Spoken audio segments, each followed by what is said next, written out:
Yahweh 2.0 is a game changer. In 2006, Richard Dawkins published The God Delusion. He found and said about Yahweh, the God of war, "I know you don't believe in an old bearded man sitting on a cloud, so let's not waste any more time on that." In 2006, the conclusion was that Yahweh was a waste of time. Not till 2010 did Dawkins realize the true worth of his literary find. In 2010, Stephen Hawking mentioned Yahweh, although not by name. He said about the God of war, "Unless one endows God with some other attributes, such as being the God of the Old Testament, employing God as creator merely substitutes one mystery for another." Finally, the distinction was made between the God of the Old Testament and God the Creator. One God made of flesh and the other God made of spirit.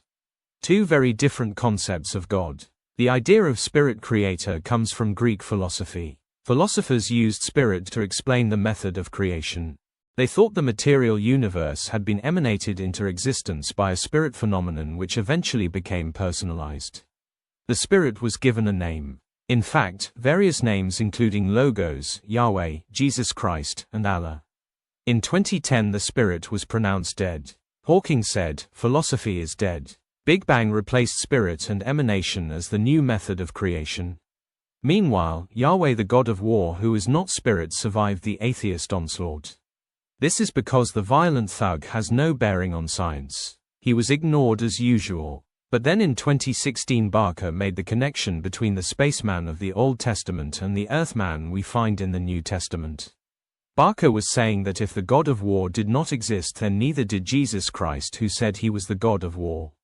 It took Dan Barker, the ex-Christian and ex-evangelist and ex-missionary, 66 years to get past the lies and denials of the Christian Church. In 2016, he published his book, God, the Most Unpleasant Character in All Fiction. He presented to the world the angry and violent Yahweh 2.0. It was only a matter of time, and in 2026 came the suggestion that some of the evidence of historicity for Jesus Christ was evidence for Yahweh 2.0, the non-spirit. The year of Christ's crucifixion was the year Yahweh 2.0 was revealed. This was disastrous for the Jews because they refused to believe God is a man. Jews wanted their creator back. They had a champion in Saul of Tarsus, a Pharisee. He spent 10 years spiritualizing Yahweh 2.0. It resulted in a separate church for spirit lovers. The New Testament is a record of what spirit lovers made of Jesus of Nazareth.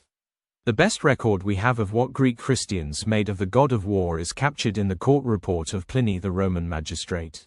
He filed his report in AD 111 and it was addressed to Emperor Trajan. Pliny described true Christianity as a political association. There was nothing spiritual about the original Christians. They did not care how the universe was created.